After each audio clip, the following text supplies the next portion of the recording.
Hello friends, welcome to Navmanch. आप सबका स्वागत है नवमंच चैनल में। हम अपनी सोशियोलॉजी कॉन्सेप्ट सीरीज स्टार्ट कर रहे हैं और आज हम स्टार्ट करेंगे एमिल डर्कहाइम और उनके बैकग्राउंड और उनका क्या पर्सपेक्टिव था सोशियोलॉजी और सोसाइटी के रिलेटेड और उनके कुछ important concepts. So in this series of important sociological concepts we will be covering various thinkers and concepts, and we start today with Emil Durkheim. So we'll be discussing his background, his times in which he wrote his thesis, his writings, the concept which he developed, and his perspective towards society. All right, so let's quickly begin. Emil Durkheim. So we all know that Emil Durkheim was born in the year 1858, and so that was mid 19th century. So before we study his core concepts, it's very important, ये बहुत ही important है कि हम उसके background को समझें, उसका thinker का पर्सनल बैकग्राउंड क्या था, सोशल बैकग्राउंड क्या था, सेटिंग्स क्या थी उस टाइम पे। सो एमिल डर्कहाइम एक फ्रेंच सोशियोलॉजिस्ट थे 19th सेंचुरी के। तो देखते हैं इनकी फैमिली बैकग्राउंड कैसे थी और उस टाइम पे what was his social background during that time in Europe. All right, so basically Emil Durkheim was born in France in the Lorraine province into a family of rabbis.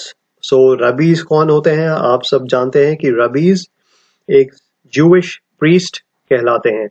So these are spiritual teachers in the Jewish community. All right, so initially Emil Durkheim was also trained to be a rabbi, as in jurist, Jewish priest. But however, in the course of the process, he got disillusioned with religion as spirituality, but he confined his religious persuasion academically. All right. So starting में उनको interest था, पर धीरे धीरे he lost interest in religion और उनका जो religion में फोकस रहा है वो सिर्फ एकेडमिक पर्पसेस के लिए ही रहा है. All right. So during his times he became more interested in the scientific methods to study society and study a subject. All right. So he was trained in philosophy. Basically philosophy में उनकी training थी, but he got disillusioned from philosophy also. He wanted to establish a system where he can study society scientifically. All right, because वो उनके times ऐसे थे. So we will further see कि क्या वो process है, उनका thought process कैसे develop हुआ. All right. So basically वो फ्रांस में वो गए, एक institution है École Normale Supérieure. So this was an institution in Paris जहाँ पे उस टाइम के सारे elites पढ़ते थे. So he got admission there to study philosophy. So आप देख सकते होंगे कि जिस टाइम में इतने elites एक institution में पढ़ रहे हो तो उनकी thought process कैसे built up हुई होगी. So what were the influences on his thought process? All right. So as we proceed forward in this lecture, we will unveil that a little bit. Okay. So after graduating from École Normale, he taught philosophy at various schools and colleges. All right. तो उन्होंने अपना teaching career शुरू किया as a lecturer, but वो कभी satisfied नहीं थे. एक तो एज अ लेक्चरर सेटिस्फाइड नहीं थे, दूसरा अपनी फील्ड से सेटिस्फाइड नहीं थे, that is philosophy. He wanted to do more. Alright. So उनको एक अपॉर्चुनिटी मिली जर्मनी जाने की on a scholarship. So he went to Germany. वहां वो मिले मिस्टर विल्हेम वुंड से. Alright. He was a pioneer in scientific psychology that time in Germany. So उनके टच में आके he learned a lot of new things जो कि उनके इंटेलेक्चुअल प्रोसेस को और रिफाइन किया इन मेथड्स ने, साइंटिफिक साइकोलॉजी के मेथड्स ने. और वहां से फिर उन्होंने बहुत अच्छी क्वालिटी के स्कॉलरली आर्टिकल्स लिखना शुरू किया. सो इस वजह से एकेडमिक फील्ड में उनको रिकग्निशन मिलता रहा और धीरे धीरे वो जो वो चाहते थे एक अच्छी यूनिवर्सिटी में, दैट इज यूनिवर्सिटी ऑफ बोर्डो, 1887 में उनको लेक्चरर बनाया गया। पर यहाँ भी वो लेक्चरर बने किसके? फिलोसफी फील्ड के। ऑलराइट, तो वो अभी भी सेटिस्फाइड नहीं थे। So later he got an opportunity in 1913. Alright, he was called at the University of Sorbonne, जहाँ पे for the first time in the history of academics एक sociology as a separate discipline head करने को उन्हें मिला। अभी तक वो जितने भी डिपार्टमेंट्स में रहे या उनसे पहले जितने भी सोशियोलॉजिस्ट रहे, सोशल थिंकर्स रहे, वो एक specific sociology as a academic discipline को उन्होंने हेड नहीं किया। या तो वो फिलॉसफी में रहे या सोशल फिजिक्स में जैसे ऑगस्ट कॉम्ट रहे, तो इस तरह से। पर with Emile Durkheim, sociology was recognized as a separate discipline in the academic circle. Alright, so this was a big achievement, and hence Emil Durkheim is called one of the founding fathers of sociology. Alright, of course, August to थे, but in the modern sense, in the true academic sense. Alright, so उस time पे इनकी social conditions क्या थी? ये तो अब कुछ बातें हो गई उनके पर्सनल लाइफ की, उन्होंने कैसे पढ़ाई करी, कैसे कैसे वो एक सोशियोलॉजी के प्रोफेसर बने उस टाइम पे। बट यूरोप में इन जनरल क्या एटमॉस्फेयर था? ऑलराइट, सो उस टाइम पे हम सब जानते हैं Germany was under the rule of Bismarck, okay, and Bismarck attacked France which was ruled by Napoleon the third.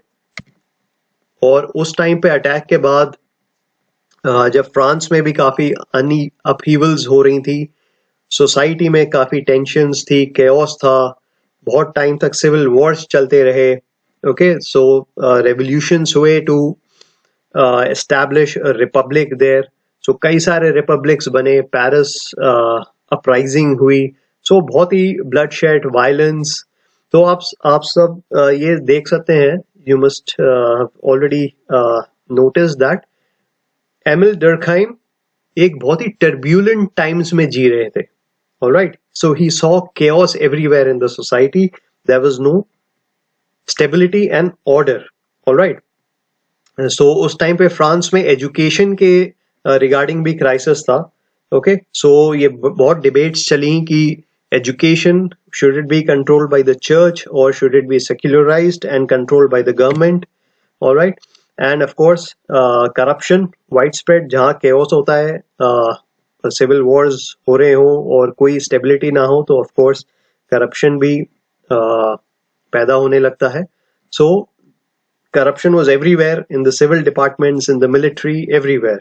All right, and उसी टाइम यूरोप में ऐसा माहौल था कि एंटीसेमेटिक माहौल हो गया था, जहाँ पे Jews were looked down upon, all right, and they were seen with contempt and lot of hatred. And as you know, we've seen in the previous just few minutes back that Emil Durkheim came from the family of Jews. So उनके प्रति भी इतना काफी hatred था, और he had seen that chaos there, all right. So उनको ये लगता था कि sociology as a modern discipline, as a new discipline, okay, will serve as an instrument to bring about order and stability in society. All right, so philosophy से वो satisfied नहीं थे, सिर्फ एक philosophical thinking was not working for him. All right, he wanted to bring in order and stability in society, and he knew that philosophy से वो नहीं हो पाएगा. It needed a new discipline, a new science of society, all right, which he called sociology, and it would help to solve all problems in the society. All right, so ultimately इसका crux क्या है? So the crux is that ultimate goal for Emil Durkheim and the some of the thinkers, classical traditional thinkers of those times, okay, was bringing stability in society, that is social reconstruction of society. So ये जितना भी chaos, turmoil, turbulence था society में, तो वो उस सबको समाप्त करके एक stability लाना चाह रहे थे. और means मतलब वो कैसे आता, instrument क्या बनता, sociology, that is study of society. All right, so this was his main goal. Okay, so आगे बढ़ने से पहले एक नजर डाल लेते हैं at some of his important works. That is ये एग्जाम्स में काफी आता है और कभी कभी तो क्रोनोलॉजी भी पूछ लेते हैं कि इस काम के बाद नेक्स्ट काम क्या आया उनका. सो स्टार्टिंग विद 1893, तो उनकी पहला वर्क आया the division of labour in society. So this was nothing but his doctoral thesis which was written in French. All right, और उसी साल he also wrote his work on Montesquieu, who was also a social thinker of the earlier times, and this thesis was in Latin. All right, and his next important work, a very important work, came in 1895 in the form of the Rules of Sociological Method.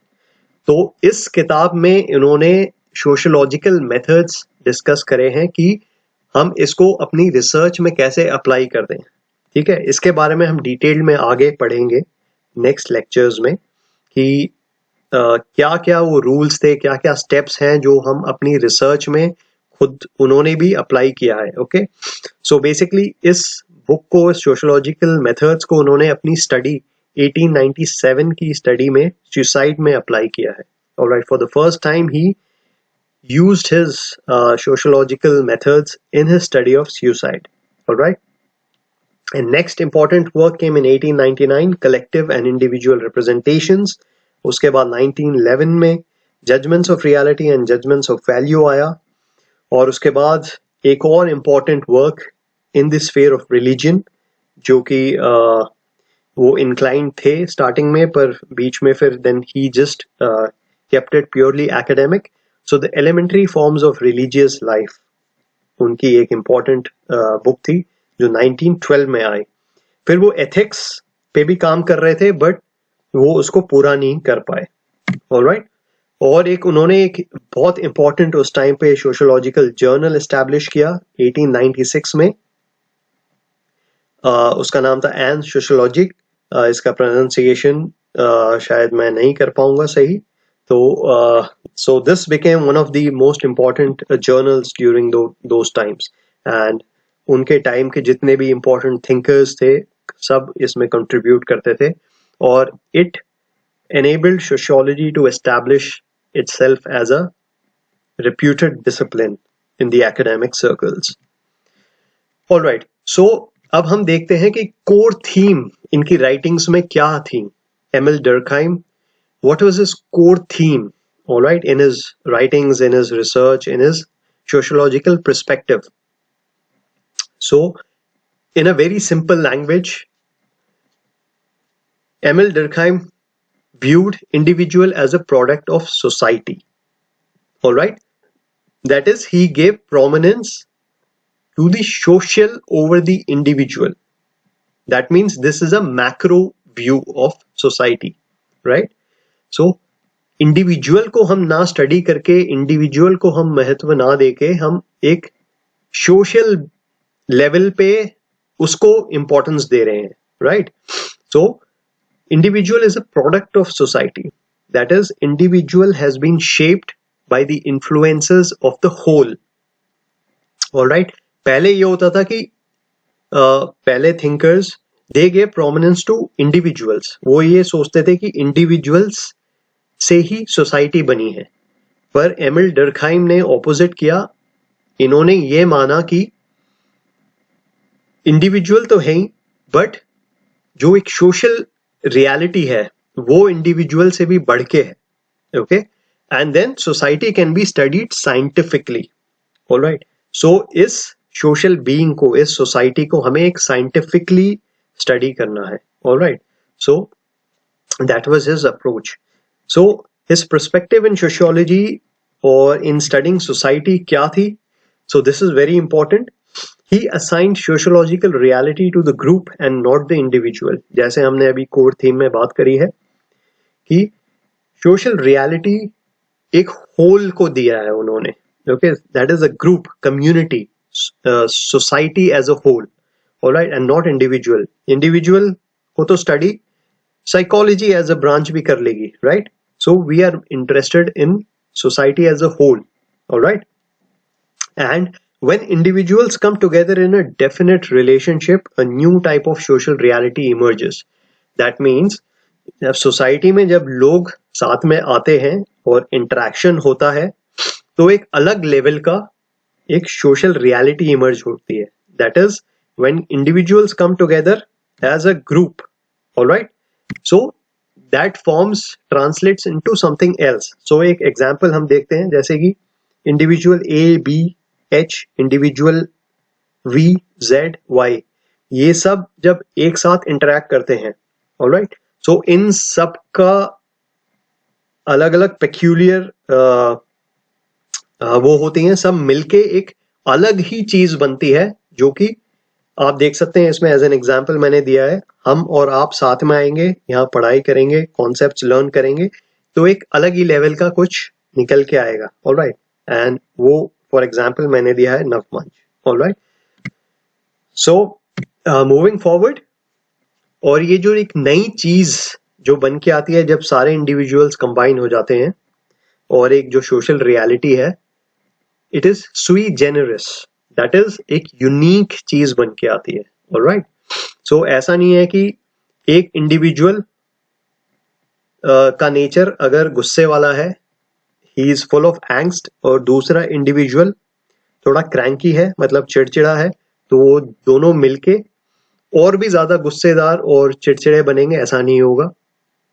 शायद कुछ और तीसरी चीज निकल के आएगी जहां वो एकदम शांत भी हो सकते हैं. सो जब ये जो इंडिविजुअल्स मिलते हैं और एक नई सोशल रियलिटी बनती है, तो वो एक बहुत ही यूनिक होती है, ठीक है? और वो ऑटोनोमस होती है. दैट मीन्स वो ए इंडिविजुअल और बी इंडिविजुअल से दोनों से अलग होती है, alright? That means that is the meaning of autonomous here, all right? It is separate from the individual characteristics of those independent people, of those individuals, all right? So it is not a part of the individual, but it lies outside him or her.